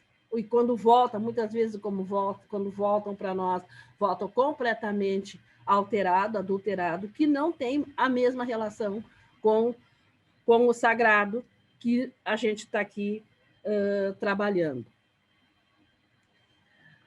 E daí, eu queria voltar, né, a falar nessa questão cultural do alimento e dizer que, assim como o nascimento no terreiro, por exemplo, é motivo de festa, de muita comida, também por ocasião da morte, do retorno à massa mítica de origem, a comida e celebração. Para nós, os ritos fúnebres, por exemplo, eles envolvem o comer, eles envolvem o beber. E o que comemos nesse momento nem sempre é o mesmo que nós comemos em outros. Porque há momentos de nobreza, ou seja, o rito de passagem à ancestralidade é um momento de nobreza. Então, quando nós dizemos retorno à massa mítica de origem, e eu estou trazendo isso, reforçando isso, porque soube, inclusive, que uma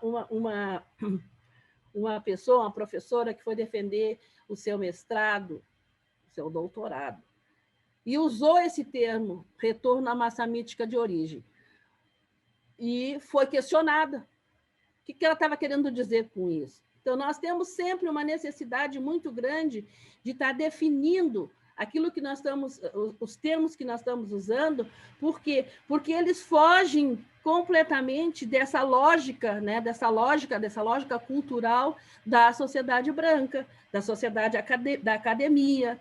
Né? Então, o nosso conhecimento, como dizia o nosso mestre aí, Lindivaldo, né? é tanta coisa, que nós nem tivemos tempo de transcrever tudo, porque é muita coisa.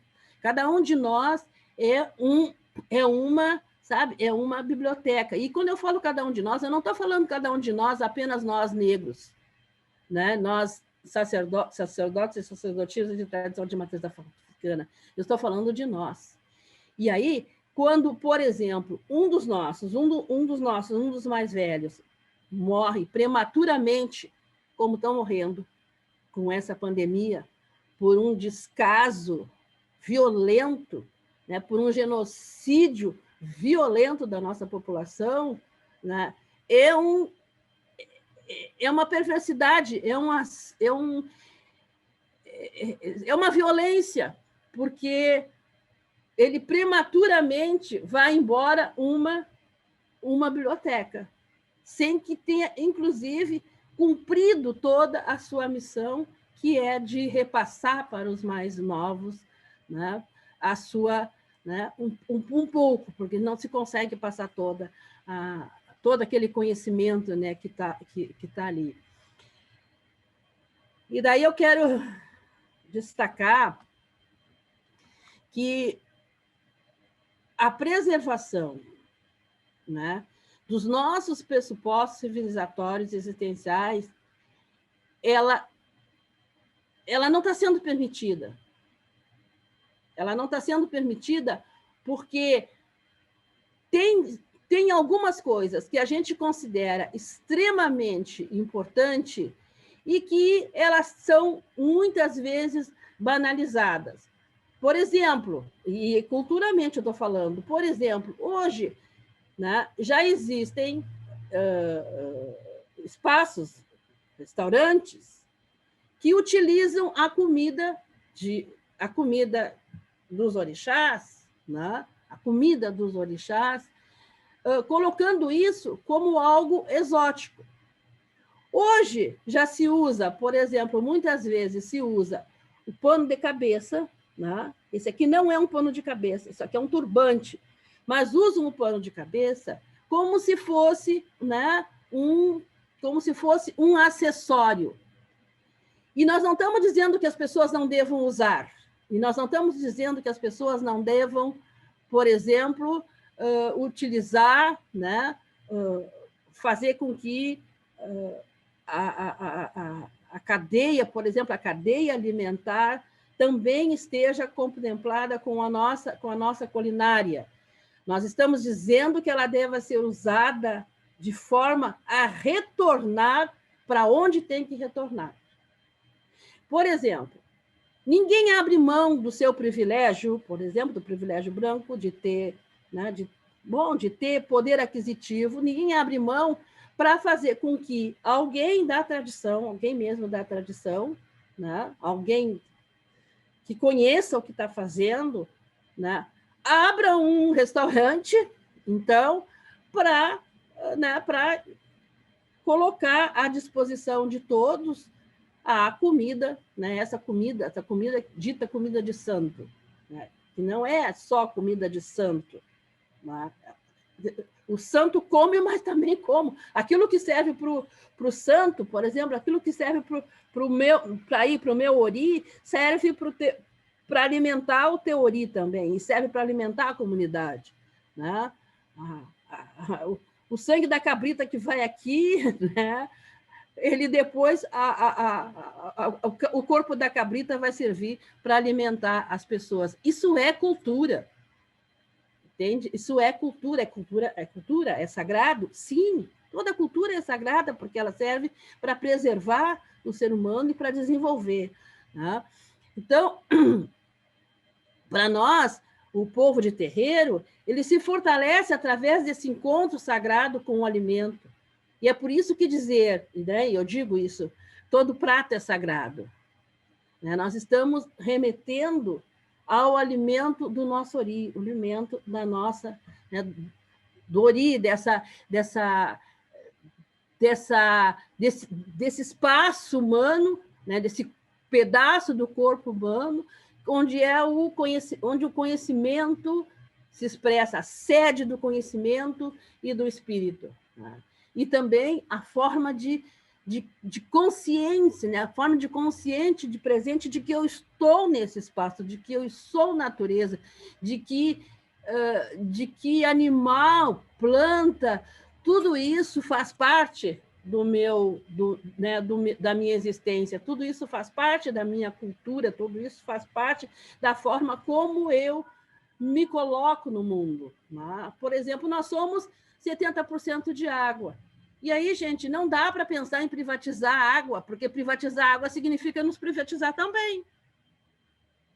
Mas isso não é um pensamento que passe pela cabeça dos nossos governantes, por exemplo, porque eles vêm de outra matriz, né? Eles vêm de outro princípio, e que para nós é algo tão simples reconhecer isso, né? Tão simples reconhecer que a Terra é redonda, né? E para eles não é tão simples, que chegam a inventar outras teorias aí, né? Mesmo já tendo sido comprovado. E parece que eu estou avançando um pouco, né, nessa questão, mas é exatamente isso. Então, para nós, por exemplo, o ato de dar de comer ao ori, né, que a gente fala isso, vou dar de comer para o meu santo, né? Na realidade, dar comer para o santo significa que eu estou me preparando para o encontro com o sagrado, né? É um renascer todas as vezes, um renascer em África todas as vezes. E isso também implica no despertar de um conhecimento anterior lá na experimentação de tudo que a Terra oferece, né? Porque ao nosso redor está tudo aquilo que precisamos, exatamente tudo aquilo. E por isso, inclusive, os povos originários, né, têm uma sabedoria que foi, né, amalgamada com os povos africanos aqui presentes, né? Porque a matriz, assim, a matriz civilizatória era a mesma. Ou seja, que tudo é sagrado. Exatamente tudo é sagrado. Não existe uma divisão Para nós não existe uma divisão. E aí volto, né? Que o preparo do alimento, ele é ritualístico, ele tem um ritual, como qualquer manifestação cultural, diria assim, ela tem um ritual. A dança tem um ritual. Querem coisa mais linda, mais ritualística, que é o carnaval, que tem todo um ritual, tem toda uma simbologia, né? Que às vezes querem destruir, mas não conseguem, né?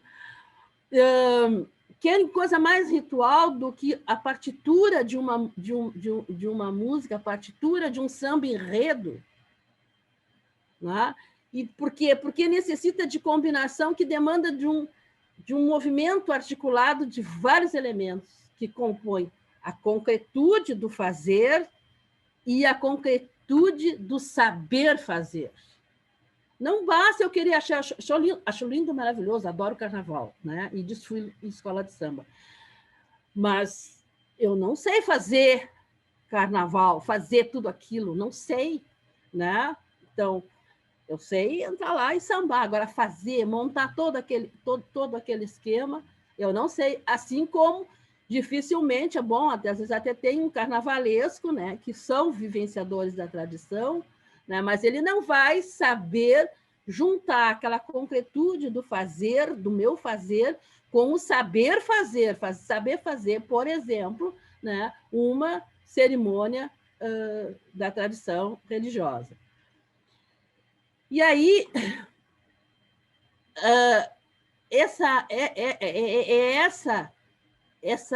essa fonte, por exemplo, da segurança alimentar, como diz o José Jorge Carvalho, que faz com que a rede de circuito econômico comunitário sustentada nesse alimento como direito sagrado que se organiza enquanto economia do axé. E a economia do axé também é cultura, porque ela perpassa por várias questões. Lindivaldo falava no Ileaê, né? E aí foi pensar, como é que o Ileaê nasceu? Né? Ele sabe melhor do que eu, mas a gente sabe que ali está, né, tá linkado à economia do axé. Bom, e não sei quanto é que está o meu tempo, eu estava aqui na Ampulheta, mas não... Já deu 50 minutos. Então, eu vou me encaminhar para o final, embora achava que isso aqui ia ser, né? Mas acho que algumas coisas que eu queria falar já estão aqui. Então, eu queria, assim, fazer uma conclusão de tudo que eu queria dizer. Que, para nós, comer é uma arte. E essa arte é sagrada. Tão sagrada que ela cura dores físicas e espirituais. Agora eu estou lendo, tá, gente? Por ser compartilhada pelas divindades, pelos seres humanos vivos e não vivos, e por todos os elementos da natureza. Essa arte faz com que o preparo das comidas seja o resultado da criação e da interação das forças vitais, sejam animais, vegetais, minerais, ou seja, a mesma cabrita que já teve cria e alimenta o meu ori, também alimenta o corpo e a alma do povo que congrega a comunidade, como a mãe, que amamenta seus filhos depois do sacrifício do parto. A ovelha que é abatida no rito e faz retorno ao berço mítico de todos nós é a mesma que é compartilhada pelo banquete que consagra o alimento de todos nós. A comida em um terreiro é parte essencial do sagrado da nossa cultura. Logo, por ser assim, necessita ter uma procedência segura, livre de transgênicos, agrotóxicos e venenos. Os alimentos carregam consigo nossa força vital, nossa força cultural. É necessário que tenhamos políticas públicas efetivas de segurança alimentar para os terreiros, construídas pelo povo de terreiro, em consonância com o poder público, mas, sobretudo, a partir da vivência de quem pratica a tradição de matriz africana e afro-brasileira. Axé.